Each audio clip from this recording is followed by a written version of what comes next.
किस्मत या भाग्य वैसे तो हमेशा इंसान के कर्म से ही तय होती है, लेकिन इंसान अपनी गलतियों को किस्मत पर थोप कर उसे सौभाग्य या दुर्भाग्य का नाम दे देता है। लेकिन अगर कभी आपका सामना अपने बुरे समय या दुर्भाग्य से हो भी जाए तो ऐसा क्या करे कि आपका दुर्भाग्य ही आपके सौभाग्य में बदल जाए। अगर समय बुरा चल रहा है, हर तरफ से निराशा मिल रही है, अक्सर ऐसा होने पर लोग उपाय पूछते हैं कि क्या करें।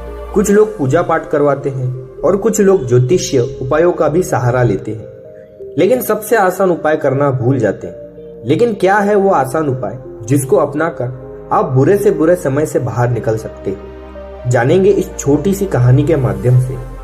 इससे पहले कि आप इस कहानी में खो जाए, इस चैनल को सब्सक्राइब कर लेना। एक बार की बात है, एक पहाड़ के चट्टान पर एक व्यक्ति बैठकर रो रहा था। वहां से एक बौद्ध भिक्षु गुजरा। उसे रोता देख भिक्षु उस व्यक्ति के पास आया और बोला, क्या यहाँ से कूदकर आत्महत्या करना चाहते हो? व्यक्ति बोला, आपने सही अंदाजा लगाया, मैं चाहता तो यही था, मगर हिम्मत नहीं जुटा पा रहा। भिक्षु ने कहा, क्या सब पीछे छोड़कर आए हो या अपने साथ भी कुछ लाए हो? व्यक्ति ने कहा, नहीं, मैंने सब पीछे छोड़ दिया है, अपने साथ कुछ भी नहीं लाया। भिक्षु ने कहा, तो तुम इतना बोझ लिए क्यों बैठे हो? व्यक्ति ने कहा, कौन सा बोझ?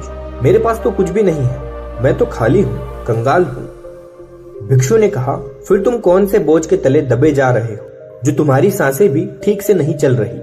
तुम आत्महत्या करना चाहते हो और रो भी रहे हो। खाली इंसान तो ऐसे नहीं रोता। जो कंगाल हो गया है उसे क्या डर? अपने अंदर में झांको और देखो तुमने कितना बोझ उठाया है, कितना कुछ तुम अपने सर पर ढो रहे हो। इसे उतार कर रख दो, थोड़ा हल्का हो जाओगे। कब तक इस बोझ के तले दबे रहोगे? वह व्यक्ति भिक्षु के चरणों में गिर पड़ा और बोला, आपने तो मुझे पढ़ लिया, मेरे अपने भी मुझे नहीं समझ पाए, आप ही मेरी समस्या का समाधान कर सकते हैं। भिक्षु ने कहा, क्या समस्या है? व्यक्ति ने कहा, मेरे घर पर मेरे साथ चलिए। भिक्षु ने कहा, नहीं, समस्या तुम्हारे घर पर नहीं है, समस्या तुम्हारे अंदर है। जब तक तुम अपने अंदर के समस्याओं का समाधान नहीं करोगे, तुम्हें हर जगह समस्या ही नजर आएगी। और अगर यहाँ इस चट्टान पर समस्या नहीं है तो फिर तुम यहाँ आत्महत्या करने की क्यों सोच रहे हो? क्योंकि तुमने तो घर छोड़ दिया है, समस्या भी छूट गई है, फिर तुम इतने परेशान क्यों हो? व्यक्ति बोला, आप सही कहते हैं, मैं आपकी बात समझ रहा हूँ, कमी मुझ में ही है, इसीलिए तो मैं आत्महत्या करना चाहता था। मैं किसी काम का नहीं हूँ, मैं जो कुछ भी करने जाता हूँ सब बिगड़ जाता है, मेरी किस्मत ही बहुत खराब है। भिक्षु ने कहा, ठीक है, मुझे बताओ कि तुम्हारी किस्मत में क्या खराबी है? व्यक्ति ने कहा, मैंने व्यापार करने के लिए अपने परिवार से धन लिया, उस धन से मैंने व्यापार किया, लेकिन मेरा व्यापार ठीक नहीं चला। शुरू में मेरे परिवार वालों ने मेरा साथ दिया, लेकिन धीरे धीरे जैसे जैसे अपने व्यापार में नुकसान उठाता गया, मेरे परिवार वाले भी मुझसे दूर हो गए। मैं सब उन्हीं के लिए कर रहा था, लेकिन वह मुझे अब इन सब का जिम्मेदार ठहराते हैं। मुझे भी लगता है कि मैंने इन सब के साथ गलत किया। मेरा एक मित्र है, उसने भी व्यापार आरंभ किया था, आज उसका व्यापार बहुत अच्छा चल रहा है। वह कभी मेरे घर आता है तो अपने अच्छे चल रहे व्यापार की बात करता है। वह बताता है कि कैसे उसने अपने व्यापार को अपने दम पर खड़ा किया, कैसे उसने मेहनत की और सफलता पाई। मेरे परिवार वाले भी कहते हैं कि देखो उसे, तेरे बस का तो कुछ भी नहीं है। अब हालात यह है कि मेरा घर भी गिरवी पड़ा है। भिक्षु ने कहा, क्या तुम्हें पता है तुम्हारा मित्र तुम्हारे पास क्यों आता है? व्यक्ति ने कहा, हाँ, मुझे पता है। वह मुझे नीचा दिखाने आता है, वह यह जताने आता है कि वह मुझसे श्रेष्ठ है, वह चाहता है कि मैं उसकी सफलता देखकर दुखी रहूं। भिक्षु ने पूछा, क्या तुम दुखी होते हो? व्यक्ति ने कहा, हाँ, दुखी तो होता हूँ। भिक्षु ने कहा, दुख किस बात का होता है, अपने असफल होने का या मित्र के सफल होने का?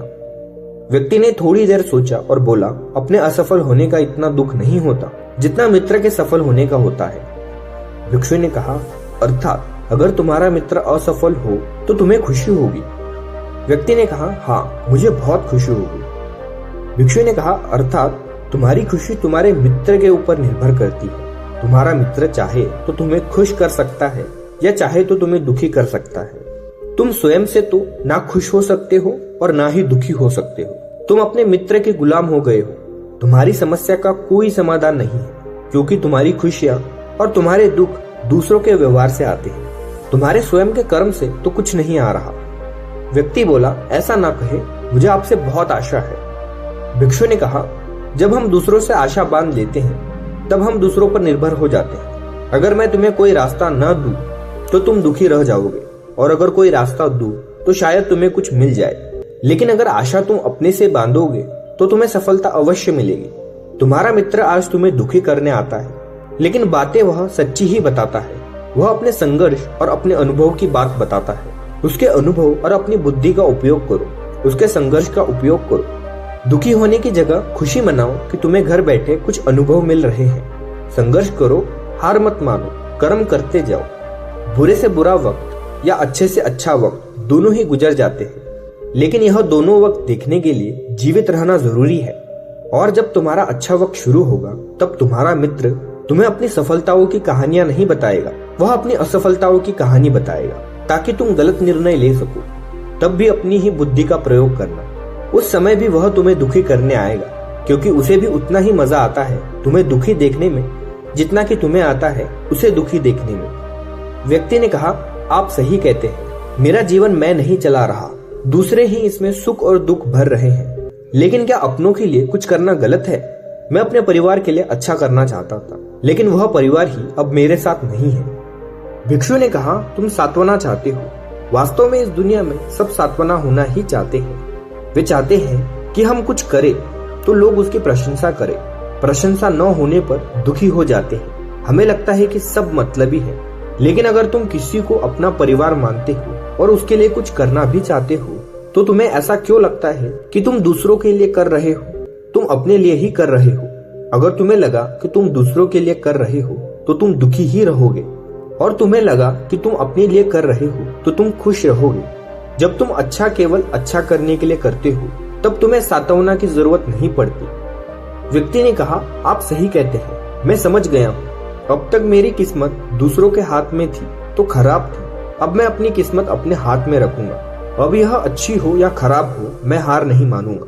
फिर भी क्या आप मुझे कुछ दे सकते हैं जब मेरे जीवन का सबसे बुरा वक्त हो तब मेरा साथ निभा सके?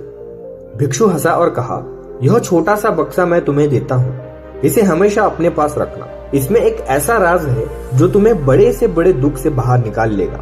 लेकिन इसे तभी खोलना जब तुम्हारी जिंदगी में कोई राह न रह जाए और तुम्हें लगे कि सब व्यर्थ है, मेरी बातें भी व्यर्थ है, ये दुनिया व्यर्थ है, यहाँ रहना भी व्यर्थ है। वह व्यक्ति उस बक्से को लेकर चला गया। उसने भिक्षु की बात पर अमल किया और व्यापार आरंभ किया। उसका व्यापार अच्छा चला, उसका जीवन भी अच्छा बीत रहा था। परिवार वाले भी उसके साथ हो गए थे। अब वह जो कुछ भी कर रहा था सब अपने लिए कर रहा था। भूतकाल का रोना भी वह छोड़ चुका था।